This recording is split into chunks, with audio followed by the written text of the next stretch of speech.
Stand by. And we are rolling. Okay, can you tell me your name and today's date? Lee Budish, and it's June 2nd, 2013. Great. Can you tell me the years that you were involved in the garden? I started as a garden parent for my son in 1998, and it was Christy Herman's class. And every week I would take my son and his class out to our little patch of land which we were responsible for. And I did it for almost 10 years, from my son to my daughter, every week out here in the garden. Just trying to think.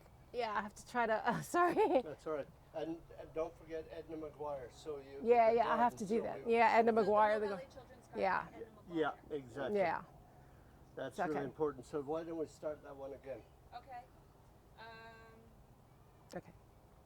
So my son started Edna McGuire in 1998, and Miss Christy Herman was his teacher, and we had a little patch of land that we were responsible for, and every week I would take my son out with his class to the land. And I did this for 10 years through my daughter, and we'd come out winter, spring, summer, and fall and do chores in the garden, and the kids would love it. And I would see how engaged they became, and the more engaged they became, the more engaged I became. After a while, though, we had lost all our money. So I was the only parent coming out here, because I'm a gardener by nature, and it's pretty overwhelming if you don't know what you're doing to come out. So in 2007 is when I just talked to Lisa Zimmer. We met out here, and I said, Lisa, we need to do something about this garden. It was just a weed patch, and I think she called it the Herman Munster Garden from the TV show. And we had a meeting in the garden, and we talked about what my vision was for it. And my vision was to make it user-friendly, so we wouldn't scare off the parents.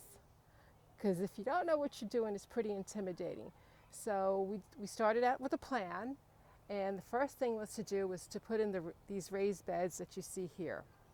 And I sent out a poster. We made a poster, and within 3 hours, we had gotten our first $500. The second day, we had an anonymous donor give us $1,000. So we had just earned enough money to start doing the beds. And then I sent out a notice, and we asked for volunteers. And in the cold January, we had about 24 dads come over the hillside from the parking lot. It looked like a movie.